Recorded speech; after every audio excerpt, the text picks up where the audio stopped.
Madam, आपका bag गिर गया। हाँ हाँ, वो मेरा ही है, लाओ दो। 1 मिनट, ये तो साहब का बैग है ना? हाँ तो तुम्हें उससे क्या लेना देना? मैडम, आपने साहब को बताया कि आप उनका बैग लेके जा रहे हो? तेरा कहने का क्या मतलब है? मैं यहाँ पे चोरी कर रही हूँ? सुन, तू ना एक चौकीदार है, इसलिए अपने काम से काम रखा कर।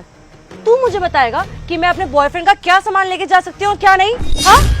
नहीं नहीं मेम साहब, ऐसी कोई बात नहीं है। वो क्या है ना, घर में 2-3 बार चोरी हो गई है, तो बस इसीलिए पूछा था आपसे। वो क्या है ना कि साहब बहुत परेशान हो गए थे और जिसकी वजह से उन्होंने स्टाफ भी पूरा बदल दिया, लेकिन फिर भी चोरी रुक नहीं रही, तो इसलिए मैंने आपसे पूछा था। अच्छा, तो तू ये कहना चाहता है कि ये सारी चोरियां मैं करती हूँ? आखिर अपने बॉयफ्रेंड के घर पे मैं चोरी क्यों करूंगी? अरे मैडम, मैं कौन होता हूँ आपसे ये सब बोलने वाला? वो तो मेरा फर्ज था, इसलिए मैंने आपसे पूछ लिया। सब समझ आ गया मुझे, अब मुझे सब समझ आ गया। इतने सारे नौकर बदल दिए, लेकिन एक बार भी इस घर की चोरी नहीं रुकी, क्योंकि असली चोर तो मेरे सामने खड़ा हुआ है। इस घर में जितनी भी चोरियां होती है ना, वो सारी चोरियां तू करता है। मैडम, मैंने कोई चोरी नहीं करी और मैं अपना काम बहुत ईमानदारी से करता हूँ। तुझे हमने यहाँ पे अपनी सिक्योरिटी के लिए रखा हुआ है और तू यहाँ पे हमें ही लूट रहा है। तुझे ना पुलिस के हवाले करना ही पड़ेगा। आने दो आज धीरज को, उसको बोल के आज ही तुम्हारे खिलाफ रिपोर्ट लिखवाती हूँ मैं। अरे मैडम, मैडम मेरी बात तो सुनिए। क्या हो गया? साहब देखिए ना, मैडम मुझ पर चोरी का इल्जाम लगा रहे हैं और मैंने तो कोई चोरी करी भी नहीं है।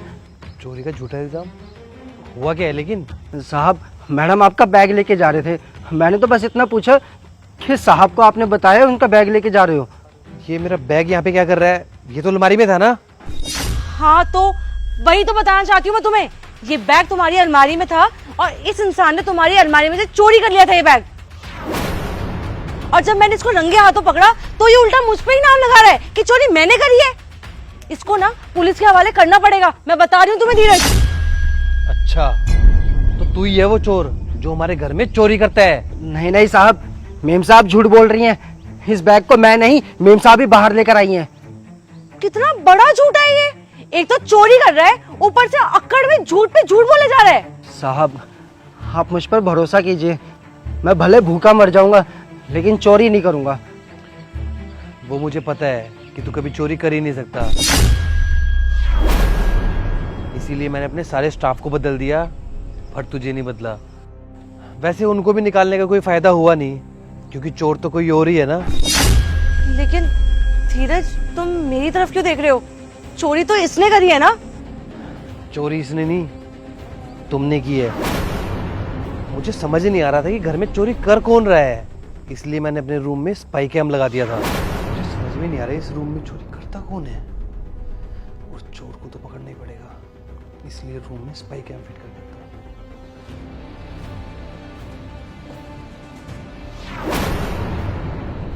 वैसे उसकी फुटेज देखना चाहोगी तुम? ये देखो।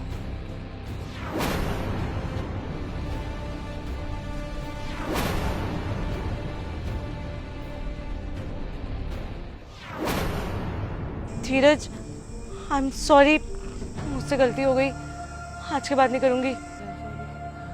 एक तो तुमने चोरी की और ऊपर से इनको फंसाने की कोशिश की, ये तुमने बिल्कुल भी अच्छा नहीं किया।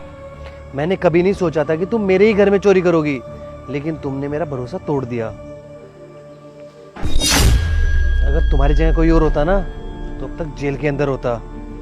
शुक्र मनाओ कि मैं तुम्हें छोड़ रहा हूं। धीरज, एक बार मेरी बात तो सुनो। धीरज,